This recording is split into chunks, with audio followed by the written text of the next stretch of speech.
નમસ્કાર દર્શક મિત્રો, ધ રિયલ ડિબેટ માં આપનું સ્વાગત છે. હું છું આપનો દોસ્ત જયનારાયણ વ્યાસ. દોસ્તો, એવું કહેવાય છે કે જો टकराए चट्टानों से उसे तूफान कहते हैं, और तूफानों से जो टकराए उसे नौजवान कहते हैं. आजकल हम उसके लिए शब्द प्रयोग करते हैं जेन ज़ी. पूरे विश्व में एक तरह से देखें तो कहीं ना कहीं किसी न किसी रूप में युवा शक्ति आजकल उफान पर है. और ये युवा शक्ति ने कहीं तख्ता पलट किया नेपाल जैसे देश में, तो कहीं यूनिवर्सिटियों में और रोड रास्तों पे डेमोन्स्ट्रेशन किए, जैसे अमेरिका में. कहीं उन्होंने अवाम के सामने नारे लगवाए, जैसे पाकिस्तान में. तो भारत में भी ये जेन ज़ी आजकल उफान पे हैं. और ये क्या पूरी प्रक्रिया क्या है, किस दिशा में जा रहा है, क्या होने जा रहा है, ये सब बातों की चर्चा करने के लिए हमने निमंत्रित किया है आज हमारे अजीज दोस्त मयूर भाई जानी को. मयूर भाई जानी एक वरिष्ठ पत्रकार हैं, कई जाने माने अखबारों के तंत्री रह चुके हैं, इलेक्ट्रॉनिक मीडिया में स्टेट रिप्रेजेंटेटिव, ब्यूरो चीफ रह चुके हैं, और आजकल अपनी खुद की मयूर जानी स्पेशल करके यूट्यूब चलाते हैं. मयूर भाई का जहां तक गुजरात संदर्भित ज्ञान का सवाल है, वो तो अल्टीमेट है, मगर भारत संदर्भित भी इनके पास एक विशिष्ट दृष्टि है, और दृष्टिकोण से देखकर किसी भी बात को भांपने की एक अद्भुत ताकत है. स्वागत है मेरे भाई आपका. आपने हमें समय दिया मेरी व्यक्तिगत हैसियत से, और हमारे दर्शक मित्रों की ओर से तहे दिल से मैं आपका स्वागत करता हूं. हम सीधे मुद्दे पे आते हैं. जेन ज़ी दुनिया में क्या कर रहा है, उसकी जनरल बात आप करना चाहे कर सकते हैं, मैं आप पे छोड़ता हूं. मगर भारत में अब गत करीब 6 सप्ताह ले तो एक बढ़ते हुए वेग के साथ युवा शक्ति उफान पर पहुंच रही है. ये वो युवा शक्ति स्थापित हितों को चैलेंज कर रही है, स्थापित पद्धतियों को चैलेंज कर रही है, स्थापित लाइन ऑफ थिंकिंग जैसे आरएसएस जैसी उनकी फिलोसॉफी को चैलेंज कर रही है, और बड़े बड़े सत्ताधीश जिस पे मुस्ताक रहते हैं वो पुलिस और पैरामिलिट्री फोर्सेस को भी एक तरह से चैलेंज कर रही है. और उनका एक ही नारा है, सरफरोशी की तमन्ना अब हमारे दिल में है, देखना है कितनी बाजू कितना दम बाजू कातिल में है. तो वो बढ़ता जा रहा है. तो मेरा पहला प्रश्न आपसे है कि ये संदर्भित परिस्थिति में आज की तारीख में आप सब मुद्दों को अगर देखें तो क्या मानना है आपका, क्या होने जा रहा है? आप गुजराती में भी जवाब दे सकते हैं. નહીં આપણે આપણા ગુજરાતી ઓડિયન્સ માટે જ કરીએ છીએ હા, ને. આ ગુજરાતી હવે સ્વભાવગત રીતે હિન્દીમાં ચાલુ તમને જોયા એટલે કરી દીધું. પછી લાગ્યું કે એટલે વચ્ચે પાટો બદલવો શક્ય માંડ નહીં. થોડું ગુજરાતીમાં બોલવા મળે સાહેબ, બોલવા દો. આપ માણસ ગુજરાતી છો પણ પછી આખા દેશમાં આ છે બધી એટલે તો હિન્દીમાં દે ઠોક કરવું પડે, થોડું ગુજરાતી બોલો. જી. મને તો આટલી દર્શક બીક મિત્રો, હવે આપણી આ લાગે ચેનલની છે ને. ભાષા આમ તો ગુજરાતી છે ને. મયુરભાઈ ને હું મોટા ભાગે હિન્દીમાં મને હું બોલતો કહું, આ હોઉં તો છું. મારી મૂળ, હા હા, મને સાહેબ એટલે વ્યક્ત સ્વભાવગત ન રીતે હું હિન્દીમાં ચાલુ થઈ ગયો હતો. પણ મને લાગે છે એટલી પૂર્વ ભૂમિકા આપ સમજ્યા હશો. મયુરભાઈ, હવે આગળની વાત નો હું જયારે પહેલી વખત અમદાવાદ, સાહેબ મેં અમદાવાદનું મોઢું વાળ્યું ને ત્યારે, તો 92 માં મને મારા પપ્પાએ વેકેશનમાં એક નોકરી કરવા મોકલ્યો હતો. હું આવ્યો હતો મારા માસાની કંપનીમાં. તો મેં એની ભાષા, એટલે ભાષા ઇન ધ સેન્સ બોલી, એટલે બોલી. એના પહેલા હું અમદાવાદ આવતો હતો, એવું નતું વેકેશનમાં માસીના ઘરે આવતો, પણ એ અઠવાડિયું 10 દિવસ રોકાઈને નીકળી જવાનું હોય. આ તો હું 2-3 મહિના રોકા. તો મને બોલી એ વખતે જેટલું અત્યારે અમદાવાદ જે સૌરાષ્ટ્ર અને સૌરાષ્ટ્રીયનોથી ભરપૂર છે, એટલું એટલું બધું એ વખતે નહોતું. એ વખતે અમુક એક બે વિસ્તારો હતા, બાપુનગર સાઈડમાં તમે જાઓ ને, તો બોલીથી હું બહુ મને બહુ એડજસ્ટ નહોતો થઈ શકતો. એ પાછો વાંકાનેર પહોંચ્યો ને સાહેબ, તો હાશ થઈ હતી. હાશ એમ, હવે મારે જેમ બોલવું છે હું બોલીશ. એવું છે ને, મને ઘણી વાર અત્યારે થાય છે કે આજે એક તો મારી પોતાની હિન્દી ચલાવવાની, ઉપરથી અલગ અલગ મિત્રો કોઈ ને કોઈ જે છે એ હિન્દીમાં ગેસ્ટ તરીકે બોલાવે, તો સમય કાઢીને ક્યારેક ન આપણી ઓલી અનુકૂળતા હોય તોય જવું પડે. એટલે દિવસમાં ઘણી વાર એવું થઈ જાય કે દિવસમાં 5-6 કલાક ખાલી હિન્દીમાં જ બોલતો હોઉં. અને પછી મને જે અંદરથી મૂંઝવણ થાય, ગભરામણ થાય કે હવે મારે કંઈક બોલવું છે મારી ભાષામાં. બોલી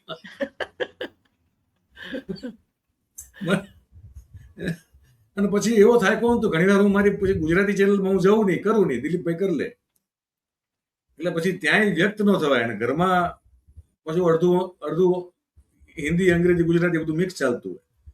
એટલે મારી, તમે સમજો મારી આ વ્યથા છે, મેં અત્યારે કઈ બહાર કાઢી કે મારે ગુજરાતી અને એમાં ટિપિકલ સાચી મારે વ્યથા બધી છે. ઝાલાવાડી બોલવી હોય તો મને બોલવા હું દેવી એની છે. સાથે સંમત છું. કારણ કે હું રેલવે પરિવારમાંથી આવું છું ને, રેલવેમાં હિન્દી એની રાષ્ટ્રભાષા છે કે રેલવે ભાષા છે. એટલે પેલો સાંધાવાળો, જેને પોઈન્ટ્સમેન કહેવાય, એ પણ હિન્દીમાં બોલે કે બાબુજી, અરે ગાડીઓના નંબરથી ઓળખે ગાડીને. 4 ડાઉન 1 અપ, એ નામથી ના દિલ્હી વેલ ના કે 1 અપ અભી નિકલ ગયા. એટલે એટલે આપણે તમારી તો સમજ, ગુજરાતીમાં રાખવું કાયમ માટે. આપણે વાત કરીએ ને તો એટલે આપણે ગુજરાતી સારું. હવે આમાં કેવું છે સાહેબ, તમે જે કીધું ને અત્યારે કે સરફરોશી કી તમન્ના अब हमारे दिल में है, ને બધું આપણે વાતને જ્યારે થોડુંક પોએટિક રીતે રજૂ કરતા હોય ત્યારે કહેવા માટે એ સારો એક રસ્તો હોય. મારું બહુ સ્પષ્ટ એવું, મારું ઓબ્ઝર્વેશન એવું છે, આ છે ને બહુ જ નો નોનસેન્સ પેઢી છે. આ કાણાને કાણો કે છે, આંધળાને આંધળો કે છે, બેરાને બેરો કે છે, ગુંગાને ગુંગો કે છે, લૂલાને લૂલો કે છે, અને ઠૂઠાને ઠૂઠો કે છે.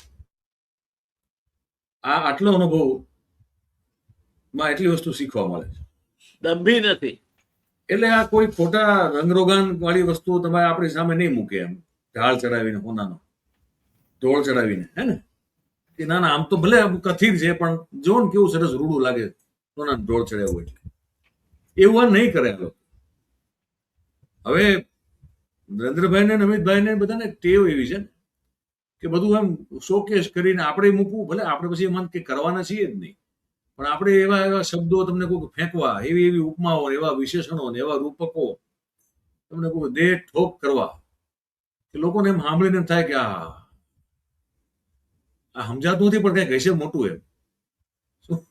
હવે એ જે મૂળ સુપરફિશિયાલિટીની ટેવ પડી ગઈ, એ આ લોકોએ ડે 1 થી સીધી પેલા પંક્ચર તો ત્યાં કર્યું કે એવું નહીં, એટલે એવું હોતા જ નથી, એવું હોય જ નહીં કે આમ છે ને આમ જ હોય.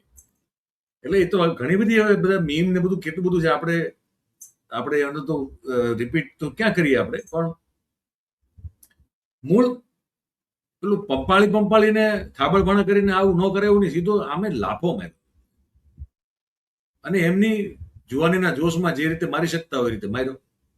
એમની અત્યારની જે પ્રચલિત યુક્તિ પ્રયુક્તિ છે એનો ઉપયોગ કરીને માર્યો. હવે એની કલ્પના નહોતી ને સાહેબ. મને ઓનેસ્ટલી મતલબ મને તો એમ હતું કે આપણે સારું ક્યારેક ક્યારેક એમ થઈ જાય કે આ બે તો સર્વજ્ઞ છે. એક હેમચંદ્રાચાર્ય સિંહ મહારાજ આવ્યા હતા ને પછી આ આવ્યા બે જણા, આના સિવાય વચ્ચે કોઈ હતું નહીં. આપણને એવું થઈ જાય ઘણી વાર. મેં કીધું ના ના, આને ખબર ન એવું થોડું બનતું છે. મેં પૂછ્યું, મેં અમુક જૂના મિત્રોને અને અમુક હજી કંઈક સરકારમાં બેઠા હોય ને, મેં કીધું આ શાંત કેમ થઈ ગયા સાવ? તમને તો કંઈક થોડી ઘણી ખબર છે, તમે તો હજી થોડાક તમારા રિસોર્સિસ ને બધું છે, તમને જાણકારી હોય. મને કે ભગવાઈ ગયા. મેં કીધું ના ના, ભગવાય તો નહીં. પેલું મને એમ થઈ ગયેલું કે આ તો સર્વજ્ઞ છે એવું મને થોડુંક થઈ ગયું છે. ના ના, આ ભગવાય થોડા, મારા દીકરો આ ભગવાય નહીં. આ કંઈક વિચારે જે મારા ભક્તો કેમ કે માસ્ટર સ્ટ્રોક આવશે, મેં કીધું આ આવશે કંઈક માસ્ટર સ્ટ્રોક. આપણે ભલે થોડુંક અલગ ડિગ્રીથી જોતા હોય, પણ મગજમાં મારે વિચાર તો એ જ હતો, ના ના કાંઈક કરશે તો ખરા.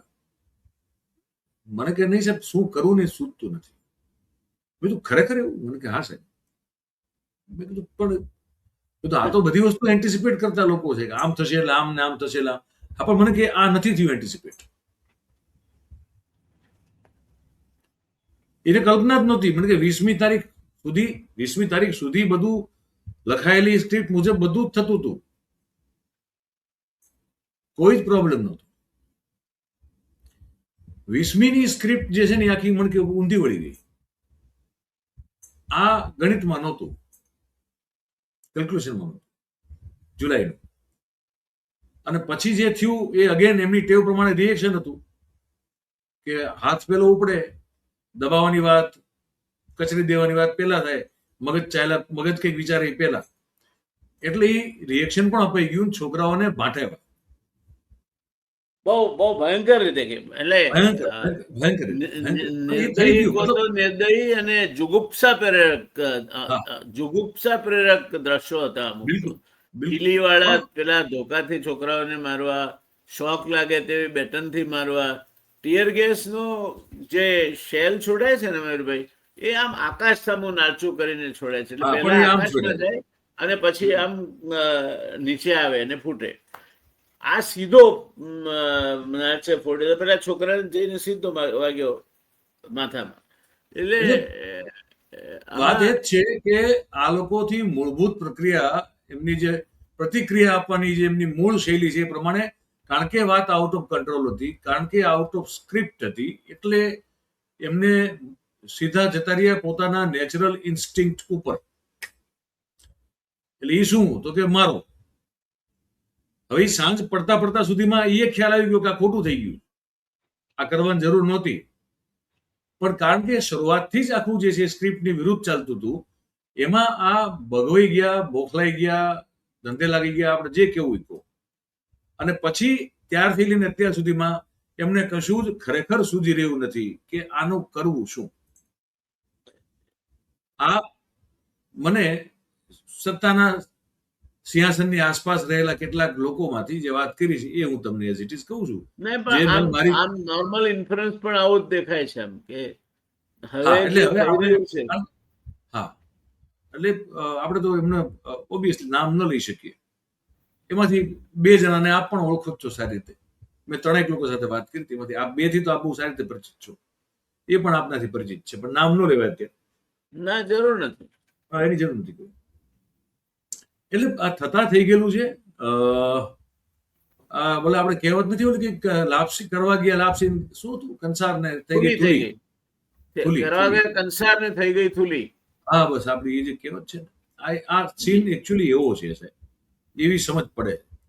અચ્છા, હવે શું થયું પછી? બીજી જે સૌથી મોટી ભૂલ કરી નરેન્દ્રભાઈએ, જે દિલ્હીમાં બેઠેલા લોકો આની આસપાસ બધું જે વિચારી જોઈને ઓબ્ઝર્વ કરે છે એ લોકોનું કેવું છે.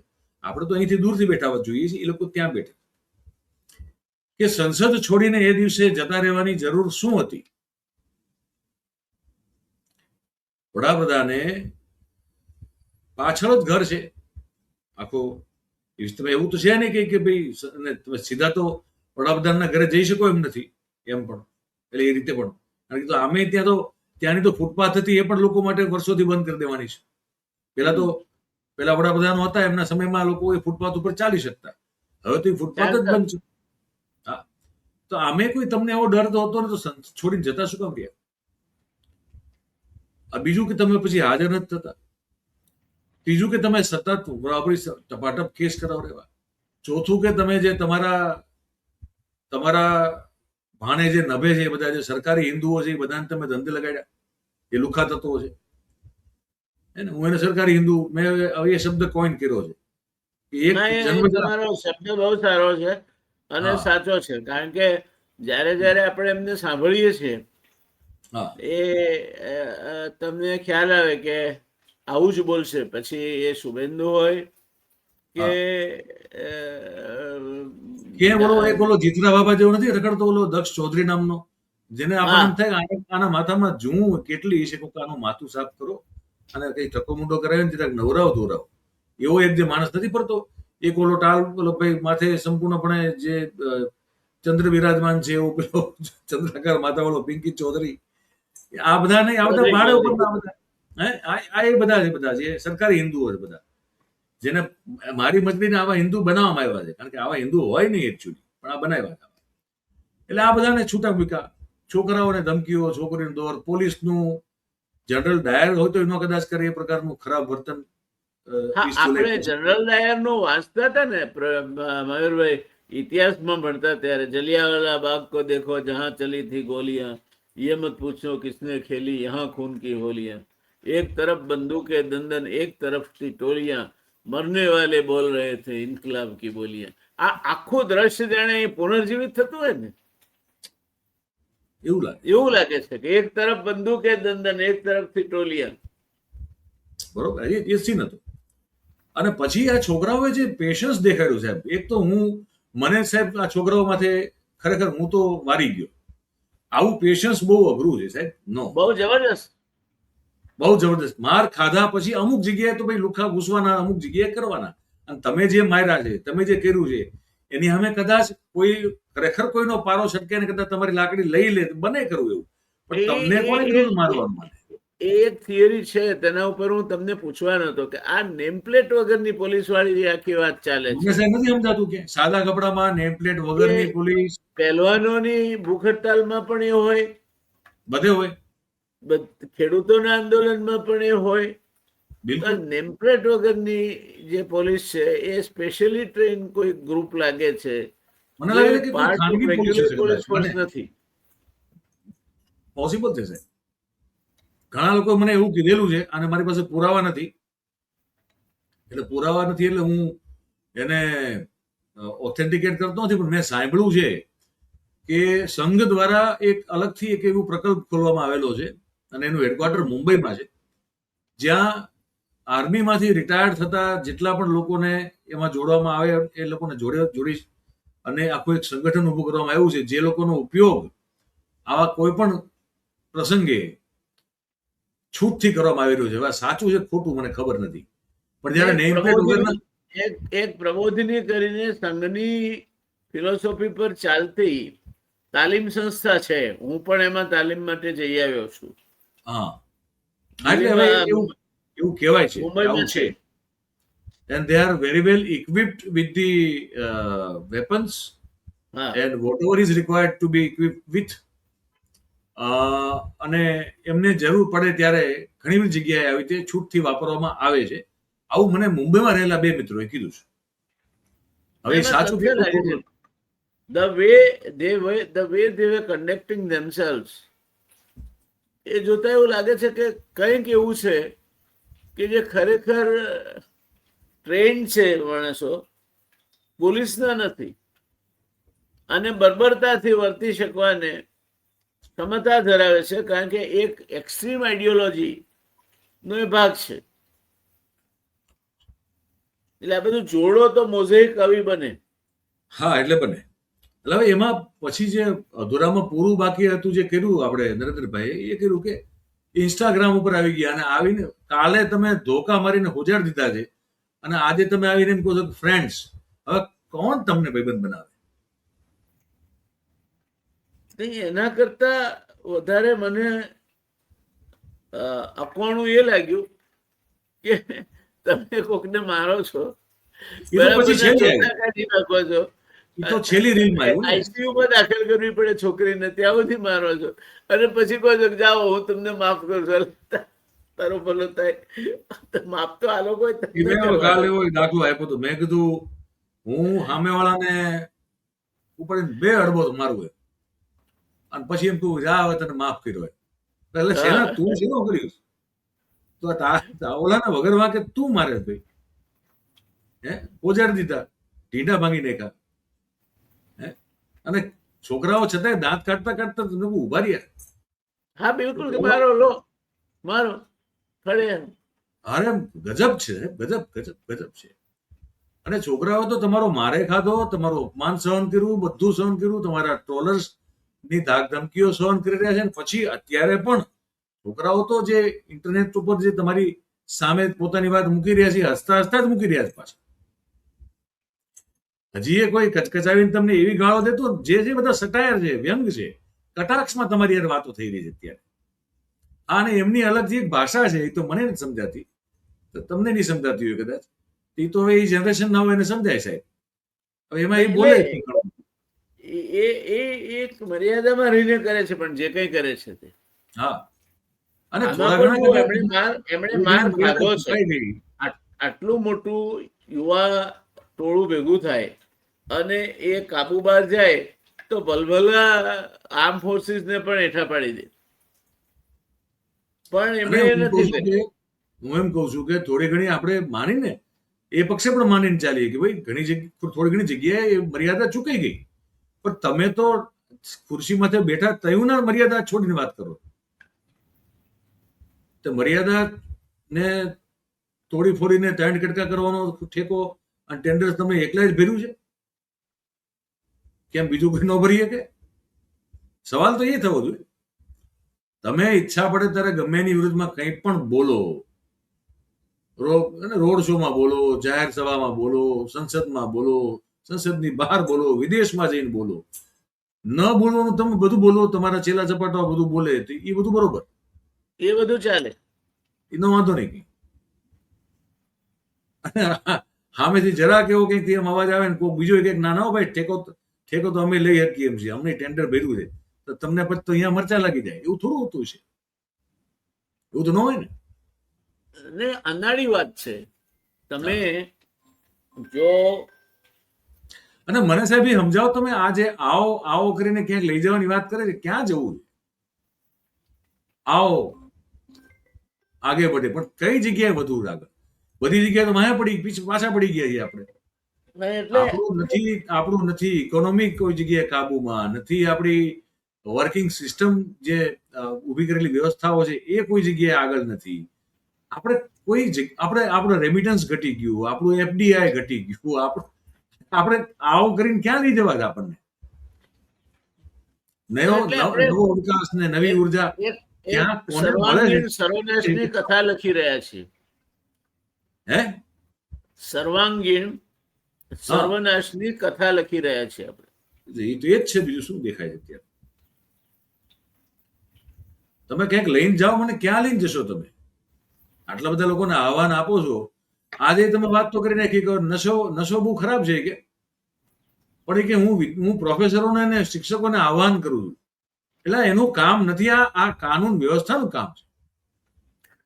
કયો માસ્ટર એવું શીખવાડતો ગમે ત્યાં આહવાન કરે? ગાંજો પીને આવજો મારા ક્લાસમાં, કોઈ કહેવાનું એવું? કોણ માસ્ટર કહેશે? પણ હમણાં બોલો આ ગાંજો ની તું એક કામ કર, હેરોઈન પી સારું હોય, કોઈ કેમ આ બાપા? આને ક્યાં આહવાન કરો છો ભલામણ? તમારા જેને કામ હોય પર જવાબદારી હોય એને તમે ટાઈટ કરો ભલામણ. આમને આહવાન કરી રાખવા. આને કઈ મૂર્ખ બનાવવાની પણ કઈક એક સીમા હોય ને. હવે આ પેઢી નહીં બને સાહેબ, સમજો. નહીં, અને કરે કઈ રીતે બને? નલ કે જલ યોજના એમણે જાહેર કરી દીધું, 100% ઘરમાં નળ પહોંચી ગયો છે. હવે આ વાત 100% સાચી છે. પછી મેં તપાસ કરી એમનો જ રિપોર્ટમાં, એમાં એસેસમેન્ટ રિપોર્ટમાં, તો એ 100% ઘરમાં નળ પહોંચ્યો છે, એમાંથી પાણી માત્ર 58% ઘરમાં જાય અને ક્વોલિટી વોટર માત્ર 47.something% ઘરમાં જાય. તો આ નલ સે જલ યોજના સફળ થઈ કહેવાય? ના, પણ એ આપણે કઈ, કારણ કે આપણે વાસ્તવિકતાની વાત કરીએ છીએ. એના માટે કાગળમાં બધું થઈ ગયું, પૂરું થઈ ગયું. નળ પહોંચ્યો છે, હું કઉ છું ને, 100% ઘરમાં ચકલી અને નળ પેલી પાઇપ લાગી છે, એમાંથી માત્ર 58% ઘરમાં પાણી પહોંચે છે.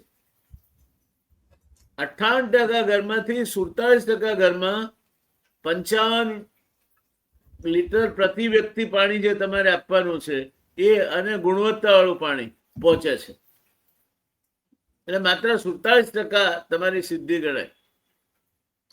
હા, પણ એવું પછી આ બધું ડિટેલમાં નહીં કહેવાનું. અમારે આપણે બોલી નાખવાનું બસ. ભાષણમાં જે બોલીએ એ જ સત્ય. આ પેલા પિક્ચર જેવું છે, પેલું બાહુબલી ફિલ્મ નતું એવું, એમાં એક કઈ ઓલી મોટી રાણી હતી જેમ કીધી કે મેરા વચન હી મેરા શાસન હે. બસ હું બોલું એટલે વાત પૂરી થઈ ગઈ. પછી એમાં કઈ બીજો સવાલ જવાબ હોય નહીં. આ પેઢી માને એમ નથી. 38 કરોડ જેટલી સંખ્યા છે 18 થી 25 કે 30 વર્ષના લોકોની. જી, આપણા ત્યાં 35 વર્ષથી નીચે 70% પોપ્યુલેશન છે. જી. અને આપણી સરેરાશ વય 31 વર્ષ છે. We are the youngest country in the world. હવે એમની જો આ તકલીફ હોય તો ઇટ ઇઝ વોટ? એટલે એમાં નહીં થાય બધું. ફ્રેન્ડ્સ કરીને તમે કંઈ પણ કરશો નહીં મેળ ખાય છે. જંતર મંતર ઉપર આજે હું તમે વાત કરીએ ત્યારે લોકો ભેગા થયા જ છે. દેશમાં અલગ અલગ જગ્યાએ પણ છોકરાઓ, અને હવે તો જેન આલ્ફા જેને કહેવાય, ટાબરિયા 8, 10, 11, 12 વર્ષના સાહેબ, એ તો હવે એણે હણી કાઢી છે. બરોબર, સ્કૂલોમાં જે અવ્યવસ્થાઓ અને કુવ્યવસ્થાઓ છે રાજસ્થાનમાં અને તમને કહું કે બિહારમાં અને યુપીમાં, અને છોકરાઓ હણી કાઢી લીધી છે અને કામ કરાવી રહ્યા પોતાના 10-12 વર્ષના છોકરાઓ. એટલે અને બીજું આ છે ને, નરેન્દ્રભાઈ અને અમિતભાઈ એટલે કે સાહેબ અને બહાદુર ભેગા થાય તો સાહેબ બહાદુર થાય. સાહેબ અને બહાદુર છે ને, એને ભૂલ કરી ગયા મોટી, મારી ખ્યાલથી, મારી સમજ પ્રમાણે. એ ભૂલી ગયા કે એ દેશની ગાદી ઉપર 12.5 વર્ષથી કામ કરે, રાજ કરે છે. એટલે સમજો 2010માં જન્મેલું જે હશે ને, જે છોકરું 10માં, જે 4-5 વર્ષનું થાય ત્યાં સુધીમાં આ લોકો સત્તામાં આવી ગયા. અને પછી એને તો બીજી કોઈ સરકાર જ નથી જોઈ ને સાહેબ. તમે સમજો, એને ક્યાં ખબર છે કોંગ્રેસમાં, યુપીએમાં શું હતું શું નહીં. ના. અને એની પોપ્યુલેશન વધારે છે, એટલે એ કનેક્ટ નથી થતા. એ જે કનેક્ટ થવા જોઈએ આખી વાત સાથે, એ કનેક્ટ થઈ શકતા નથી. ગુજરાતમાં ક્યાં કનેક્ટ થઈ શકે? પણ ગુજરાતમાં તો કબજો કરીને રાખ્યો છે, એટલે ગુજરાતમાં કઈ થઈ નથી શકતું. પણ આખા દેશમાં એ કે ગુજરાત, આખો દેશ એ ગુજરાત નથી ને સાહેબ. એટલે આ પેઢીને તમે વાત કરો કે કોંગ્રેસે આમ કર્યું હતું, એને કોઈ રસ જ નથી, એને જોઈ પણ નથી એ સરકાર, એને કોઈ અનુભવ જ નથી. તમે એનું શું કરવાના હતા? હવે એમ તમે કહો ભેંસ લઈ જશે ને મંગળસૂત્ર, અરે ભલામણ, આને કોઈ અનુભવ જ નથી આ પેઢીને. આ પેઢી તો તમને જ જોઈને મોટી થઈ છે.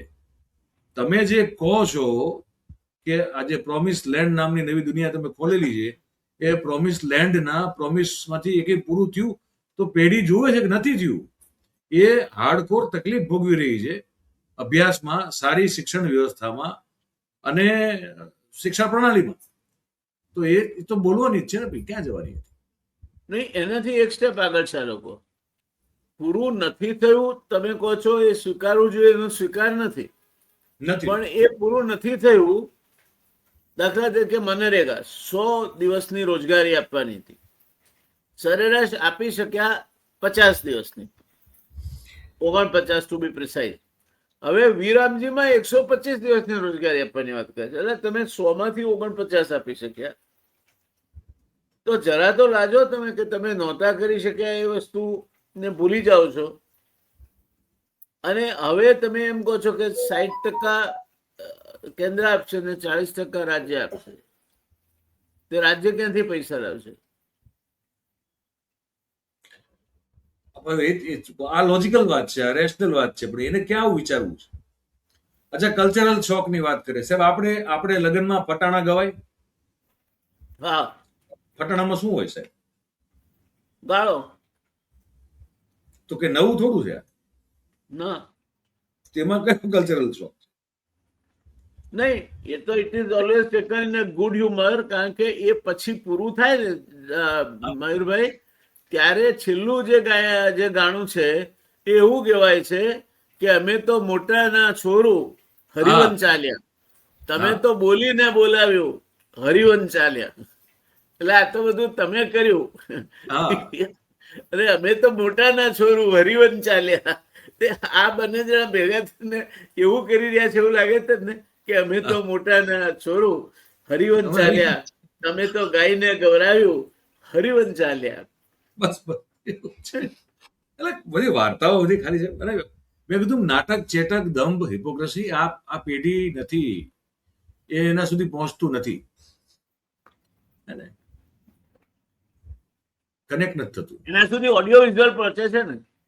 પહેલા છાપું પહોંચતું હતું, હવે ઓડિયો વિઝ્યુઅલ પહોંચે છે, જુએ છે કે શું સ્થિતિ છે ગુજરાતમાં. હમણાં એક પુલ પડતો બતાવે છે, તમારી પાસે ક્લિપ નહીં હોય તો મોકલું. અને આપણા વિશુદ્ધ પ્રમાણિક ગડકરીજીના ખાતાનો છે.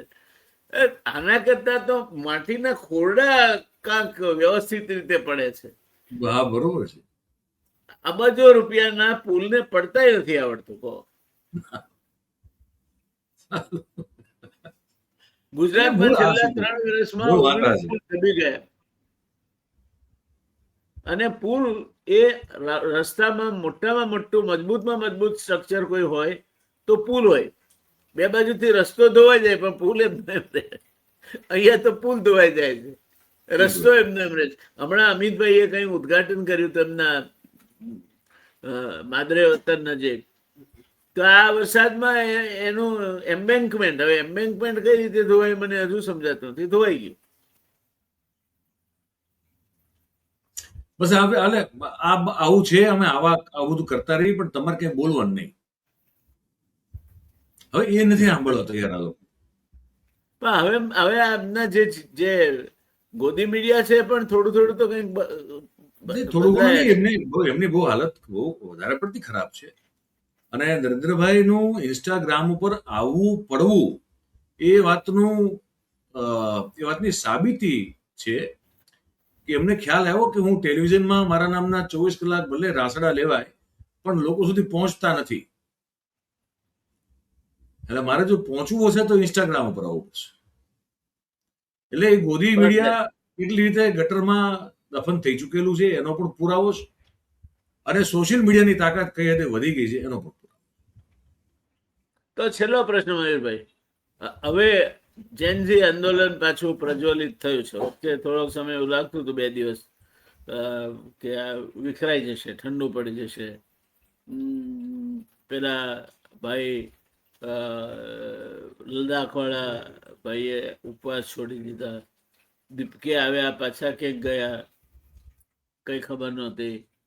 નેતૃત્વહીન લગભગ થઈ ગઈ હતી આ યુવા મુવમેન્ટ.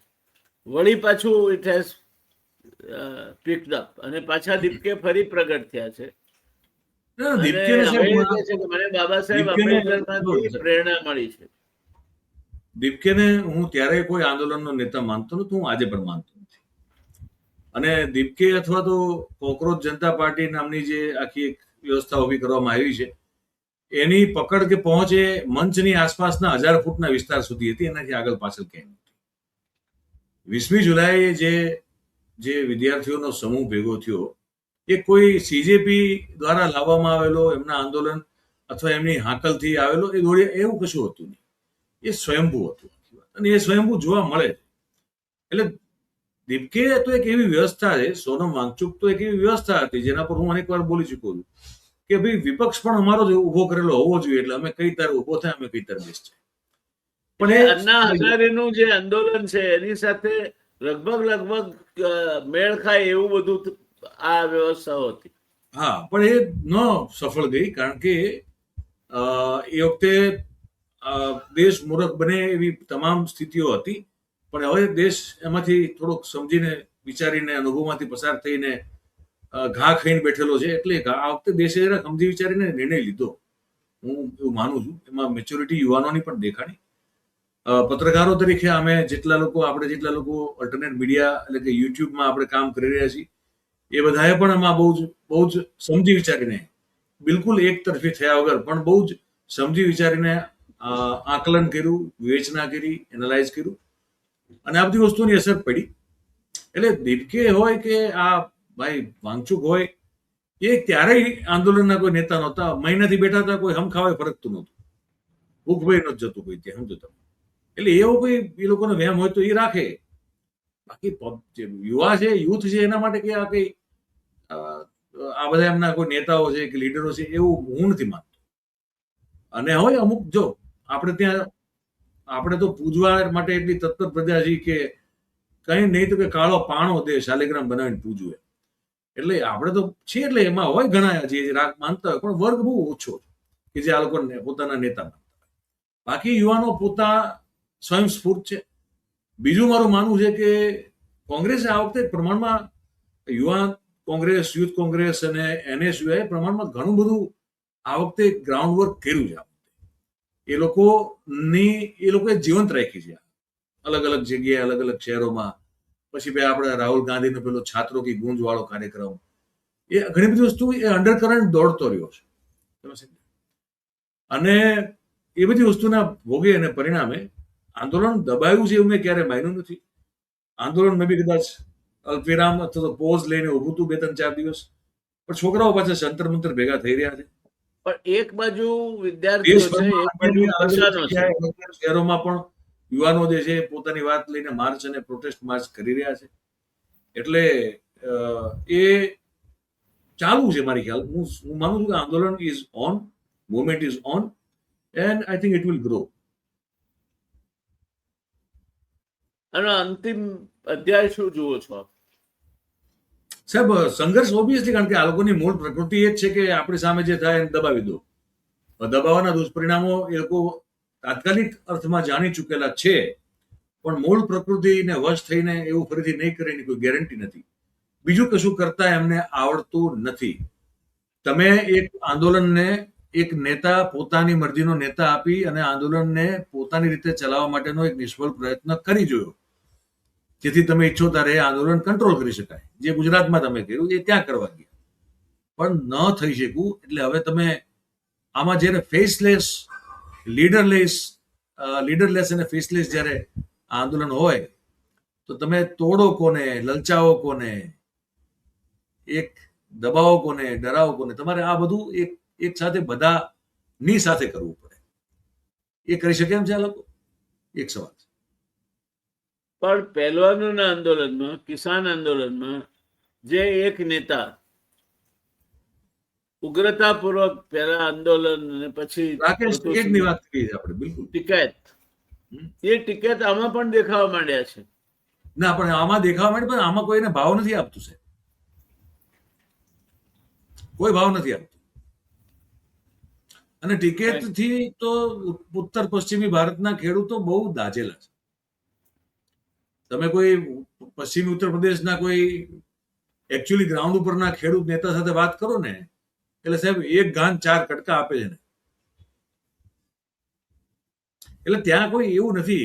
એ ટિકિટ અગેન સ્પોન્સર્ડ, પ્રાયોજિત નેતા છે. દરેક જગ્યાએ એને ઉપયોગ કરવામાં આવે. મહિલા આંદોલનમાં સફળ ગયા, મહિલા પહેલવાન આંદોલનમાં, ખેડૂત આંદોલનમાં પણ એક હદ સુધી સફળ ગયા. પણ આ યુવાનો, મેં કીધું, કોઈ ગાંઠે એમ. આ કોઈ નોનસેન્સ સાંભળે એમ જ નથી. કોઈ ખોટી વાર્તા જ સાંભળવા માંગતા નથી.